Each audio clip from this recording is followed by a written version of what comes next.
notion of spiritual gifts, which is so important, so vital, and knowing it can make all the difference in your Christian walk and in your life in general. Therefore, I make known to you that no one speaking by the Spirit of God calls Jesus accursed, and no one can say Jesus is Lord except by the Spirit. There are diversities of gifts, but the same Lord. There are diversities of activities, but it is the same God who works all in all.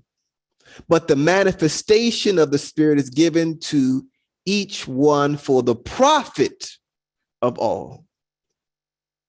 For to one is giving the word of wisdom through the Spirit, to another the word of knowledge through the same Spirit, and so on and so on. And saints, what I want us to consider and us to be very clear about as disciples of Christ is understanding what a gift is and how that is different from other words that we use. So let's review for a moment. Strength as living into your spiritual gift. What exactly is a spiritual gift? And we talked about some working definitions. I'm not going to go in detail. I'm just going to summarize what we talked about last week, because it's often confused. We confuse gifts with other things. A talent is something that is ingrained. It is something that you do naturally. You have a natural aptitude for it. Someone can have a talent for public speaking, a talent for logistics, a talent for hospitality. You don't have to train in it. You don't have to know anything about it. You just do it with ease. That is what a talent is. A talent is ingrained. Now, a skill is not a talent.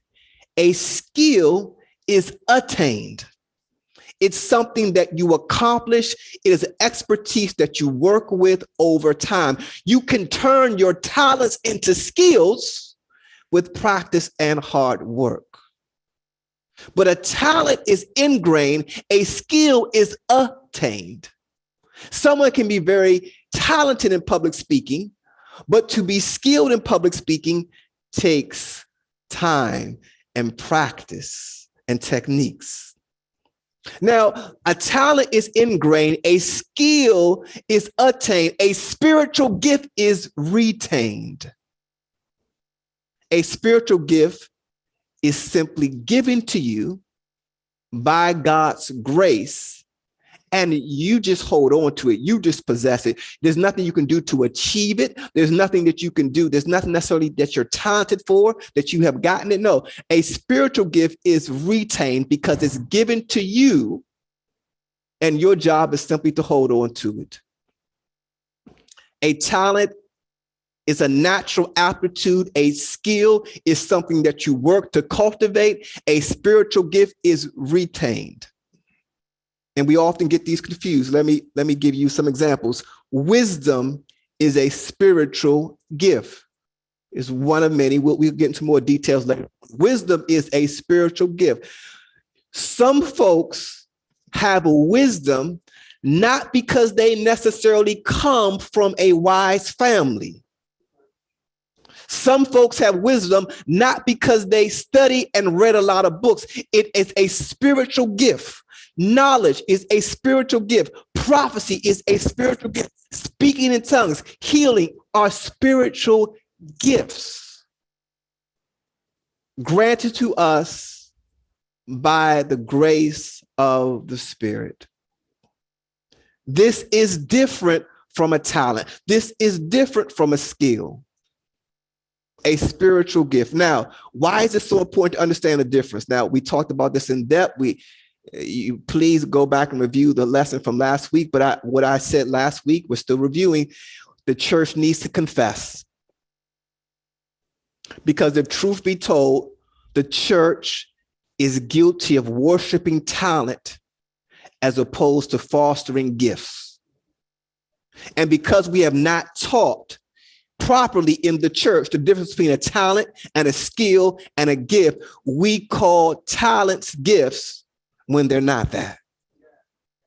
Because we have not taught the difference between a skill and a gift, we have tried to cultivate people's skills instead of trying to pull out and reveal the gifts that God has given them. So I mentioned this last week. All the people that grew up in the church, and they're very famous musical artists now. And I asked the question last week. I said, what would have happened? How would have Whitney Houston's life been different if people in the church praised her talent less and tried to help her discover her gifts more? You said, no. She was very talented. She was very gifted. No, she was very talented. She was very talented. And what we did, we saw her talent, and she started out in the church. We saw her talent, and then we gave her, we put her on a track to make her talent into skills. But how many people in the church said, baby, you can sing very good, but I want to know, has God given you the gift of wisdom and knowledge and understand? Because if you don't have that, guess what? It's going to be a very rocky road ahead of you, even with your talent. How many people did that for Whitney Houston? In the church. I'm talking about the church now, because it's our job. It's not the world's job to teach spiritual gifts. It's our job to teach spiritual gifts. And what we have done is we have called people gifted when they were really talented. And that's something that we have to confess by. Now, let me go look. Y'all not really going to like this. Y'all really not going to like this. Some of your children and grandchildren and great-grandchildren may be very talented, but that doesn't mean they're gifted. Now, I don't say that to be mean, but what I'm trying to say is that we have young people that are coming up, and we see their talent, and then we try to do everything we can to turn their talent into skills so that they can be equipped for the world, and that's very good. But what I'm trying to tell you is that if you have a very talented child or talented grandchild or talented great-grandchild, and you simply turn that talent into skill and you never try to foster their gifts, you're creating a monster. Because now you have released a child into the world that has talent, that has skills, but is not supervised by any gifts. And a 20-year-old that is very talented and skilled, but does not have the gift of wisdom, is a very dangerous person. Let me tell you what a 30-year-old that is very talented and skilled, but does not have the gift of knowledge and wisdom, is a very dangerous person. And now that person begins to have offspring. A 40-year-old that is very talented and gifted and very talented and skilled, but does not have the gift of wisdom, is a very, very dangerous person.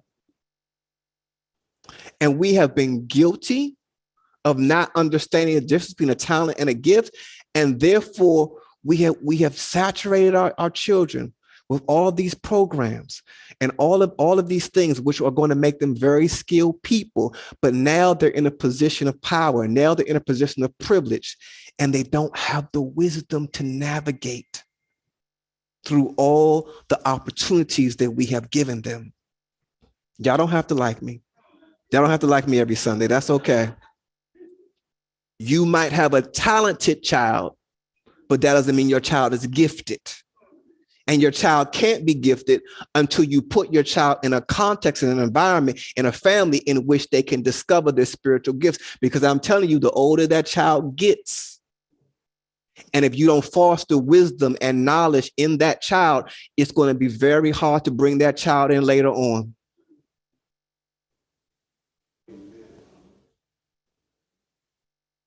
Let me go. Let me leave that, because that's a sore topic for some of you. Okay, if your talent is not supervised by your gift, that's the summary. If your talent is not supervised by your gift, your assets will ultimately become a liability. And we see this time and time again. There are a lot of very talented people that go by the wayside because they have not tapped into their gifts. And they are so some people can be too talented for their own good. They can be so talented and so skilled, but they don't have any gift to manage that. R. Kelly was raised in the church. I mentioned this last week. What would have happened if we would have stopped telling R. Kelly how good of a singer he was and how talented he was? What would have happened if someone would have put their arms around R. Kelly and tried to get him in touch with his gifts? Just a question, just a thought. Let me go. Now, how do I discover my spiritual? Good to see you, Brother Tucker. How do I discover my spiritual gifts? Let me talk about this. We talked this last week, and now I'm going to progress. So if you want to discover your spiritual gifts, first, you must start by spending time with the giver of all good gifts. You cannot be a gifted person if you don't have time in your day, every day, where you simply sit with the Lord.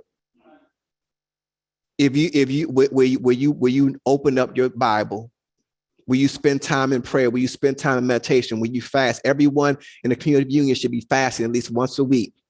There is no way that you will be able to unlock the power of your gifts without spending time with the giver of the gift.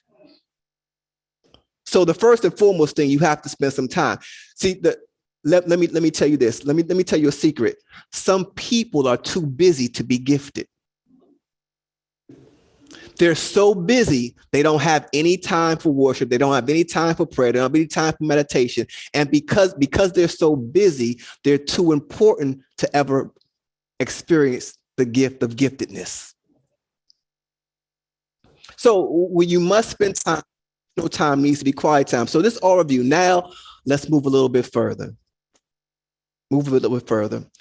How do you discover your spiritual gifts? I'm going to give you a couple of pointers today, and then I'll give you some more next week. Keep this in mind. If you want to discover your spiritual gifts, pay attention to the people in your life. Pay attention to the places that you frequent. And I'll talk about this next week. Pay attention to the patterns that keep on emerging in your life. This is how you begin to look at clues of what your spiritual gift is. Pay attention to the people, the places, and the patterns. Let's talk about this for a moment.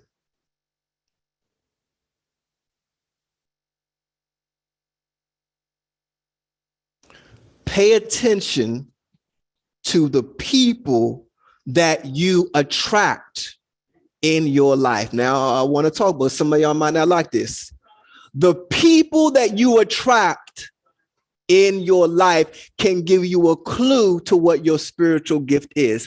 Because let's listen to this. Because oftentimes they will give you a clue, because sometimes the people, not even people that you like, not even people that you necessarily have a good relationship with now, but sometimes people are attracted to you because they sense a gift in you that you haven't even noticed about yourself.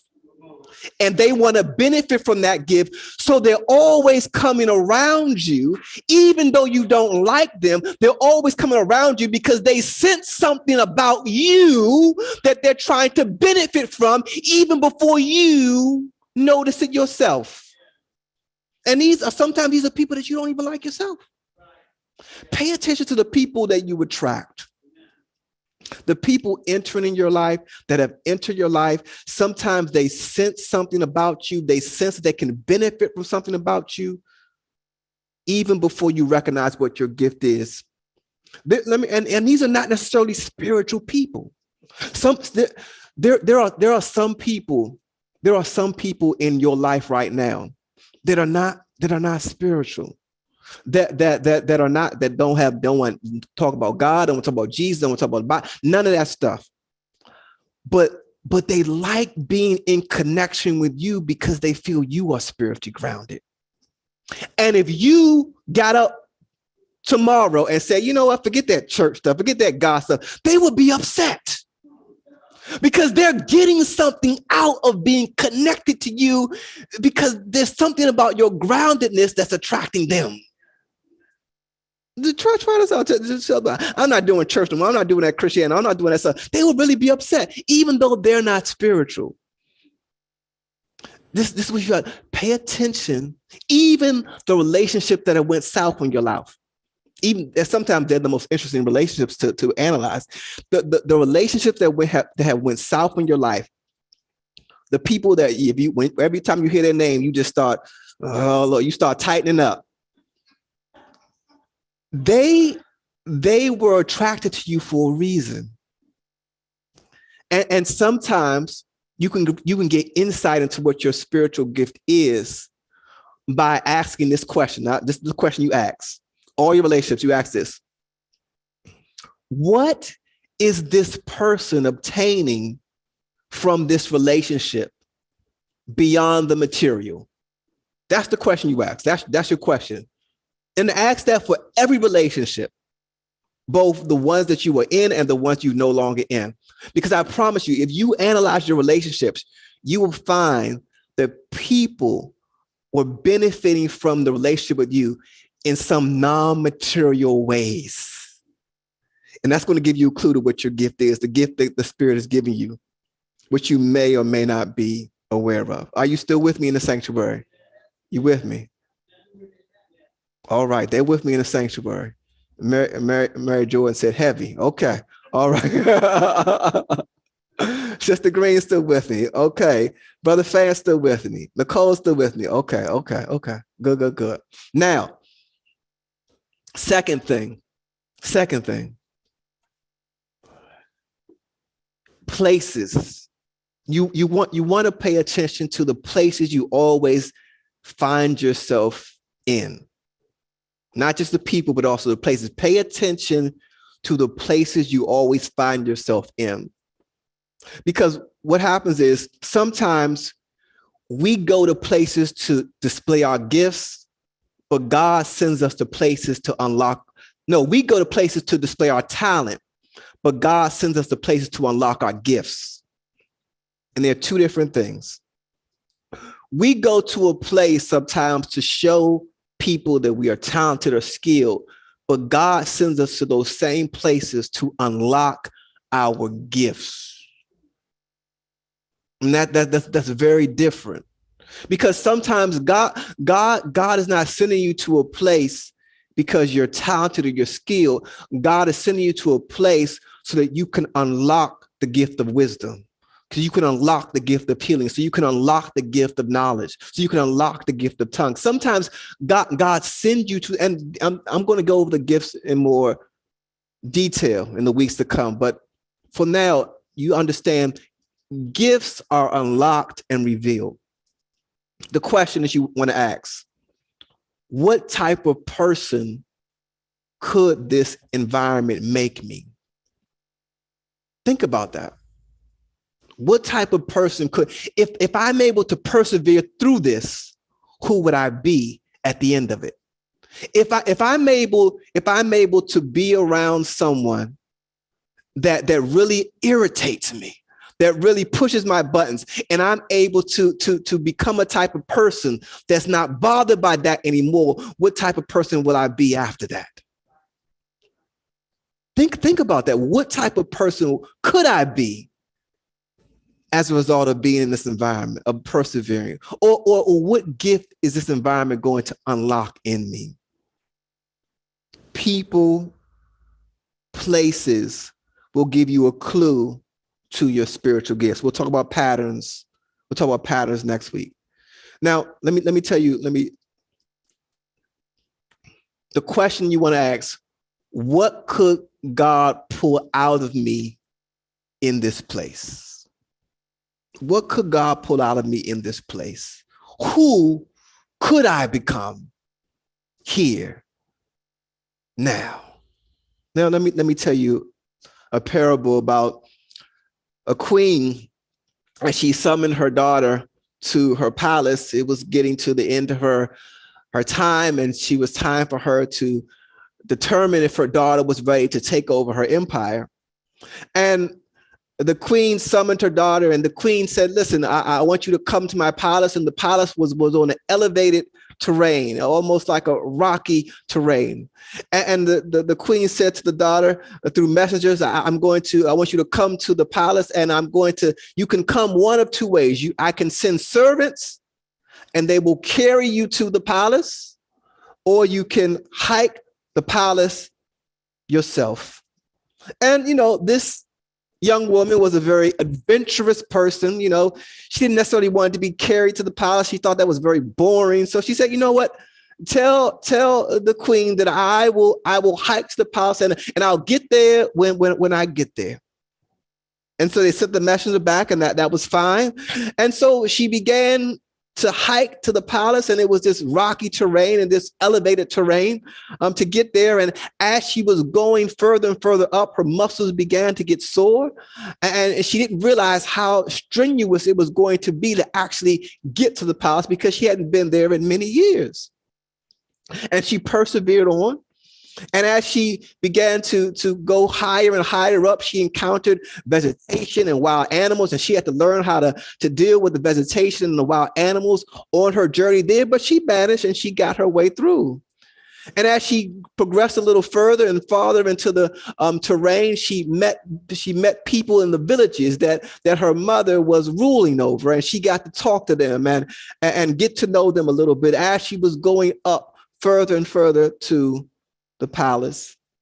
And she arrived, and the queen was so happy to see her daughter. Her queen hadn't seen her daughter in many years. And the queen said, now I need to examine you to see if you are ready to take over my empire. And the queen began to ask the daughter different questions. And she said, one thing that people don't understand about being a ruler is that being a leader actually requires physical stamina, and it requires some physical strength in order to do this, because it's very taxing on your body. And so the queen pulled out a bag of rocks and said, I'm just curious to know if you can lift those bag of rocks up. And the daughter picked up the rocks with no problem, because she had been building her muscles all throughout her journey there. The queen said another thing about being a ruler that people don't understand, they underestimate, is that you have to understand the geography of the place that you're ruling, knowing the vegetation, knowing the animals that inhabit the place where you're in. It really does make a difference in knowing how to rule the place. And she began to ask the daughter about the vegetations and animals. And strangely enough, the daughter knew, because she had some encounters with these vegetables and vegetation and animals on her way to the palace. And the queen said, listen, it's not about just knowing the geography, but you also have to know the people. You can't be a ruler of an empire without knowing what your people are going through. And the mother said, well, tell me something about the struggles that the people in our empire are going through. And the daughter could tell her, because she had these conversations with people along the way in her journey. And she was able to answer all of these questions that the queen had given her. And at the end, she said, listen, will you give me what I need to be ready so that I can rule this empire so effectively the way you ruled it? And the queen said this to her daughter: your journey has equipped you. I have simply revealed to you your equipment. And that really captures what gifts are. You already have the equipment, but sometimes God will send you to a place, or sometimes God will put you in an environment, or sometimes God will put you in a circumstance where you can simply reveal the equipment that you already have. Your journey, what you have been through, the struggles that you have been through and you have made through, that has equipped you. but you have to find out what your equipment is. And sometimes the people in your life, the places that you frequent, will reveal to you equipment that you didn't even know you had. That's getting to closer to what a gift is. Now, I'll talk more about this next week. Now, let me end with this. Know your gift. If you are a disciple of Christ, it's not good enough to be talented. You're talented. It's not good enough to simply cultivate skill. You're skilled. You have to know your gift. You have to find your gift. You have to discover your gifts. And that will be a form of strength for you. Know your gift. And this is your assignment for the week. Examine the people and places in your life, because they're going to give you a clue to the gifts that God is trying to unlock and reveal in you. And become curious about how the Spirit is shaping you and shaking you all at the same time.